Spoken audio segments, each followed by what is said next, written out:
nais natupad sa pagkakabitan ng pag-ibig at pagkaganggap ng mga salita gamit ang mga salita iyon ang Diyos.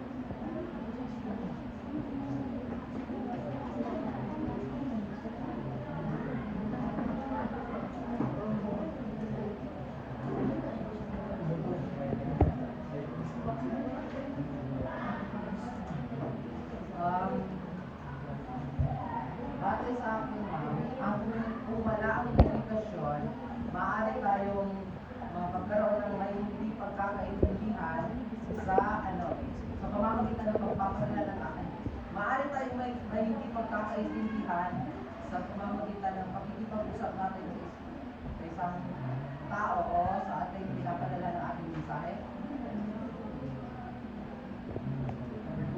Bakit mahalaga ang bawat elemento dito? Sagot, ito ang nagsisilbing pundasyon upang maging malinaw, epektibo at walang iba ang pagpapadala at pagtanggap ng mensahe. Bakit mahalaga ang elemento? Dahil walang tagapagpadala or tagapagtanggap, hindi mo buo ang conversation o yung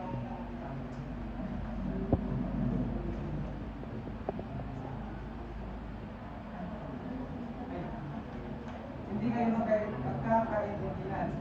Sabi, yung salita lang kayo, walang mensahe na naitasin. Kaya, importante talaga na makompleto ang elemento. Ano ang mangyayari kung hindi mabisa ang komunikasyon? Sagot, kapag hindi mabisa ang komunikasyon, nagre-resulta ito sa hindi pagkakaunawaan, kalituhan, at maling interpretasyon. So, pag hindi mo ito napaihatid na maayos sa inyong kausap, maaaring ang inyong komunikasyon na hindi kayo magkakaunawaan at malilito kayo kung ano ang kanyang sinasabi, lalo hindi ninyo ginagamit ang mga elemento ng komunikasyon. Number 4, paano mo sinaguro mag-isa ang inyong pag-isip? Sagot, siguro natin mag-isa ang isang posisyon ay paano kung tayo ay mahinaw ng teksto at walang huwag sa maling.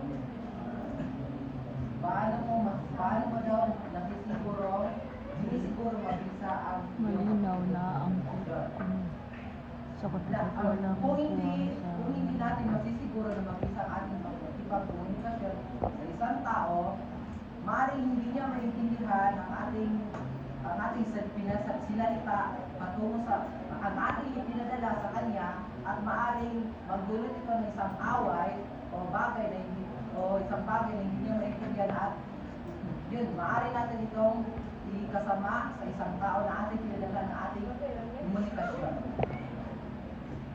At yun lang po ang aming report kasi hindi pa namin